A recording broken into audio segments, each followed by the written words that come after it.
Hi hello friends, welcome to my channel. இன்றைக்கி நம்ம சேனலில் வந்து பார்த்திங்கன்னா மெட்டிஒலி பார்ட் 2 பற்றியும் மற்றும் வந்து பார்த்திங்கன்னா அந்த மெட்டிஒலி பார்ட் 1ல் நடித்த ஆக்டர் அண்ட் ஆக்ட்ரஸோட சேலரி மற்றும் அவங்களோட ரியல் நேம் அண்ட் தென் வந்துட்டு அவங்க ஏஜை வந்துட்டு நான் இந்த வீடியோவில் ஷேர் பண்ண இருக்கேன். முதலாவதாக பார்த்திங்க அப்படின்னா வந்து சிதம்பரம் கேரக்டரில் நடித்தவர் வந்து தான் டெல்லி குமார். அவர் வந்து பார்த்திங்கன்னா 22 மார்ச் 1937 பிறந்திருக்காரு. அவரோட சேலரி வந்து பார்த்திங்கன்னா 15,000, ஒரு எபிசோடுக்கு 15,000 வாங்குவார்.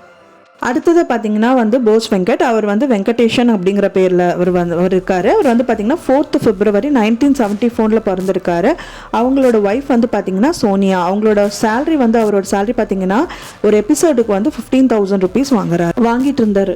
அடுத்ததாக பார்த்திங்க அப்படின்னா சக்திங்கிற கேரக்டரில் நடித்த நீலிமா ராணி பற்றி தான் பார்க்குறோம். அவங்க வந்து 30th October 1986 பிறந்திருக்காங்க. அவங்களோட ஹஸ்பண்ட் வந்து பார்த்திங்கன்னா இசைவாணன். அவங்க வந்துட்டு எபிசோடுக்கு 20,000 rupees சரியாக வாங்கினாங்க. அடுத்ததாக பார்த்திங்கன்னா ராஜேஸ்வரி கேரக்டரில் நடிச்சிருக்காங்க சாந்தி வில்லியம்ஸ். அவங்க வந்து 23rd October 1958 பிறந்திருக்காங்க. அவங்களோட ஹஸ்பண்ட் வந்து ஜே வில்லியம்ஸ். அவங்க வந்து பர் எபிசோடுக்கு வந்து 15,000 rupees சேலரியாக பண்ணிட்டு இருந்தாங்க. அடுத்ததாக வந்து பார்த்திங்கன்னா பிரியாங்கிற கேரக்டரில் நடிக்கிற தீபா வெங்கட் தான். அவங்க வந்து 11th July 1975 பிறந்திருக்காங்க.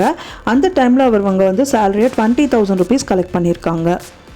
அடுத்ததாக வந்து பார்த்திங்கன்னா கதிரேஷன் சார். அவர் வந்து பார்த்திங்கன்னா வியட்நாம் வீடு சுந்தரம் அப்படிங்கிறது அவரோட ரியல் நேம். 1943 அவர் பிறந்திருக்காரு.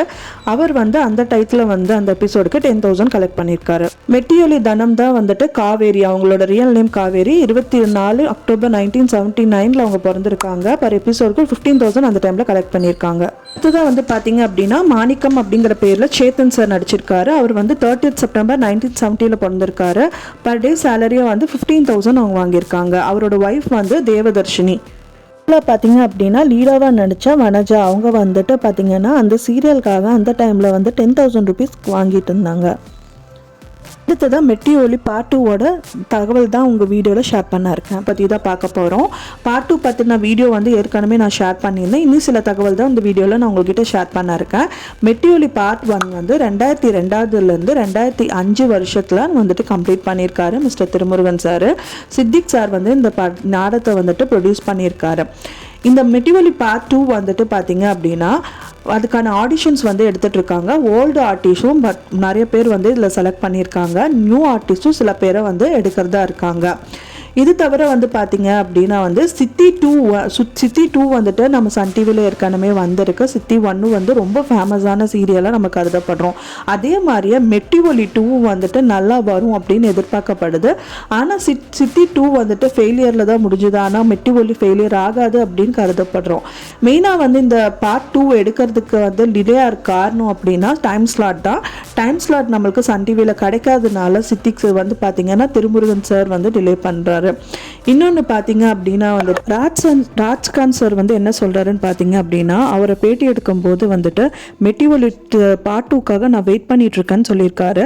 பார்ட் 1ல் வந்து பார்த்தீங்க அப்படின்னா டெல்லி குமார், அப்புறம் வந்து வியட்நாம் வீடு சுந்தரம், அப்புறம் வந்து பார்த்தீங்கன்னா போஸ் வெங்கட், அப்புறம் வந்து காவேரி, அப்புறம் வந்து சாந்தி வில்லியம்ஸ் எல்லாமே வந்து நடிச்சிருக்காங்க. திருமுருகன் சார் வந்து ஆக்டிங்கும் பண்ணிட்டு அதில் டைரக்டராகவும் இருந்திருக்காரு. இது மெயின் அண்ட் ஃபுல் வந்து ஃபேமிலி ஸ்டோரியாக தான் வரப்போகுது. அதுக்கு வந்து பார்த்திங்க அப்படின்னா January 1 இங்கிலீஷ் நியூ இயர் அப்போ வந்துட்டு அவரே வந்து அவரோட ஓன் யூடியூப் சேனலில் வந்து அந்த யூடியூப் முடிகிற எண்டிங்கில் வந்து 2024 வருஷத்தில் வந்துட்டு அவர் எடுக்க போகிற சீரியல் பற்றி அவரே சொல்லியிருக்காரு. மெயினாக இந்த சீரியல் வந்து பார்த்திங்கன்னா மெட்டிஒலி பார்ட் 2 வந்து ப்ரைம் டைமில் தான் வந்துட்டு வரப்போகுதுன்னு சொல்லியிருக்காரு. மற்றும் வந்து ப்ரோமோ வந்து சன் டிவியில் கூடிய விரைவில் வரும் அப்படின்னு எதிர்பார்க்கப்படுது. திருமுருகன் சார் வந்து அவரோட ஓன் யூடியூப் சேனலில் நிறையா வந்து சீரியல்ஸ் எடுக்கிறதாவும் அதோட எண்டிங்கில் வந்து சொல்லியிருக்காரு. அதில் மெட்டிஒலி பார்ட் 2 வந்துட்டு அடங்கும். இதில் பார்த்திங்கன்னா திருமுருகன் சார் வந்து அவரோட ஃபேமஸான நாடகம் வெறும் மெட்டிஒலி மட்டும் இல்லாமல் நாதஸ்வரம் சீரியல் எடுத்திருக்காரு, குலதெய்வம், அப்புறம் கல்யாண வீடு அப்படிங்கிற நிறைய சீரீஸ் எடுத்து அது ஃபேமஸும் ஆயிருக்கு அவருக்கு. நாதஸ்வரம் சீரியலில் கோபிங்கிற கேரக்டர்லேயே அவர் நடித்து அதில் வந்து வெற்றியும் பெற்றிருக்காரு. இது வந்து பார்த்திங்கன்னா அவருக்குன்னு தனியாக ஒரு திரு பிக்சர்ஸ் அப்படின்னு சொல்லிட்டு அவர் சொந்தமாக வந்துட்டு அவர் வந்து பண்ணிகிட்ருக்காரு. இப்போ திரு பிக்சர்ஸில் தான் வந்துட்டு மெட்டிஒலி 2 வரப்போகுது அப்படிங்கிற தகவல் தான் இது. சன் டிவியில் பார்த்திங்கன்னா அனாமிகா, அபிநயா, அப்புறம் சீரியல் எல்லாம் வந்துட்டு வரப்போக இருக்குது. அதுவும் வந்து நம்ம வெயிட் பண்ணி தான் பார்க்கணும்.